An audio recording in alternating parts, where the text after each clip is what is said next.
এবার ভারত থেকে আমদানি নিয়ে নিষেধাজ্ঞা দিয়েছেন বাংলাদেশ। তবে কি কি পণ্য আমদানি করতে পারবে না ভারত থেকে, এটি নিয়ে দৈনিক জনকণ্ঠ পত্রিকা 18 এপ্রিল অনেক বড় একটি তথ্য প্রকাশ করেছেন। তো ভারতের সঙ্গে কিন্তু গত 5 আগস্টের পর থেকে বাংলাদেশের অনেকটাই টানাপোড়েন যাচ্ছে, ব্যবসায়িকভাবে, রাষ্ট্রীয়ভাবে, সর্বদিক থেকে। তো এই যে এই টানাপোড়েনের মধ্য থেকে কিন্তু এবার যেটা ভারত থেকে আমদানির নিষেধাজ্ঞা দিল বাংলাদেশ, তালিকায় থাকছে যেসব পণ্য, এমন শিরোনামে যে তথ্যটি প্রকাশ করেছে। তো চলুন একটু জেনে নিই। দুই দেশের ব্যবসায়িক বাণিজ্য টানাপোড়েনের মধ্যে ভারত, নেপাল ও ভুটান থেকে বেশ কিছু পণ্য আমদানিতে নিষেধাজ্ঞা আরোপ করেছে বাংলাদেশ। গেল রোববার প্রকাশিত গ্যাজেটের মাধ্যমে এই নির্দেশ জারি করে জাতীয় রাজস্ব বোর্ডের এনবিআর কাস্টমস উইং। মঙ্গলবার এ তথ্য জানায় এনবিআর। এরই মধ্যে গত 8 এপ্রিল বাংলাদেশকে দেয়া ট্রান্সশিপমেন্ট সুবিধা বাতিল করে ভারত সরকার 2020 সালে 29 জন ভারত এই ট্রান্সশিপমেন্ট সুবিধা বাংলাদেশকে দিয়েছিল, যার মাধ্যমে বাংলাদেশ ভারতীয় বিমানবন্দর ব্যবহার করে তৃতীয় কোনো দেশে সহজেই পণ্য পাঠাতে পারত। এখন এই সুবিধা পাচ্ছে না বাংলাদেশ, অর্থাৎ ভারতীয় বিমানবন্দর ব্যবহার করে তৃতীয় দেশে ট্রান্সশিপমেন্ট করতে পারবে না। তবে নেপাল, ভুটান স্থলপথে ট্রানজিট নিয়ে পণ্য পাঠানো জটিলতা থাকছে না।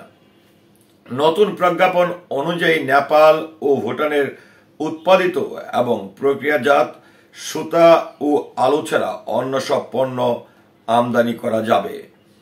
ভারত থেকে আমদানিতে নিষেধাজ্ঞা দেওয়া পণ্যগুলো হল duplex board, news print, craft paper, cigarette paper, মাছ, সুতা, আলু, গুঁড়া দুধ, tobacco, radio, TV parts, cycle ও motor parts, formica, sheet, ceramic ware, sanitary ware, stainless steel ware, marble, slab ও টাইলস এবং মিক্স ফেব্রিক্স।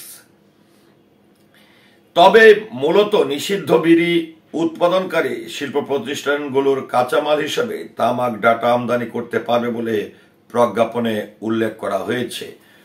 তো দেখুন, একটি বিষয়, যে বিষয়টি আসলে আমি বলবো যে এখানে পণ্যের পাশাপাশি যে এই যে বাংলাদেশ থেকে ভারত হয়ে যে বিভিন্ন দেশে বাংলাদেশ যে রপ্তানি করত কিংবা আমদানি করত, এই জায়গাগুলোতে কিন্তু প্রথমেই কিন্তু ভারত প্রতিবন্ধকতা তৈরি করেছেন, এবং এই ভারতের প্রতিবন্ধকতার জায়গা থেকে কিন্তু এবার বাংলাদেশ এই ধরনের বড় সিদ্ধান্ত নিতে বাধ্য হয়েছে, এবং এটি কিন্তু একটি প্রজ্ঞাপনের মাধ্যমেই জারি করা হয়েছে। তো এই যে প্রথম অবস্থায় যে দেশের সঙ্গে ভারতের একটা টানাপোড়েন তৈরি করা, তারপরে বাংলাদেশের ব্যবসা বাণিজ্যের উপর একটা নিষেধাজ্ঞা জারি করা, এর ফলশ্রুতিতে বাংলাদেশও কিন্তু এবার আমদানি রপ্তানির ক্ষেত্রে একটি কঠিন সিদ্ধান্ত গ্রহণ করেছে। বিশেষ করে এখানে জনকণ্ঠ পত্রিকা যে সংবাদটি ঢালাওভাবে প্রকাশ করেছেন এবং হেডলাইন দিয়েছেন, ভারত থেকে আমদানি নিষেধাজ্ঞা দিল বাংলাদেশ।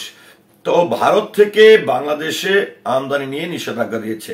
তো এই ভারত বাংলাদেশের এই টানাপোড়েন কিংবা আমদানি রপ্তানি নিয়ে যে একটি সাংঘর্ষিক ব্যাপার বা নিষেধাজ্ঞার ব্যাপারটি রয়েছে, এটি নিয়ে আপনার মতামত কি, আশা করছি কমেন্টের মাধ্যমে জানাবেন। সেই সাথে পুরো ভিডিওটির সঙ্গে থাকার জন্য অসংখ্য ধন্যবাদ। আসসালামু আলাইকুম।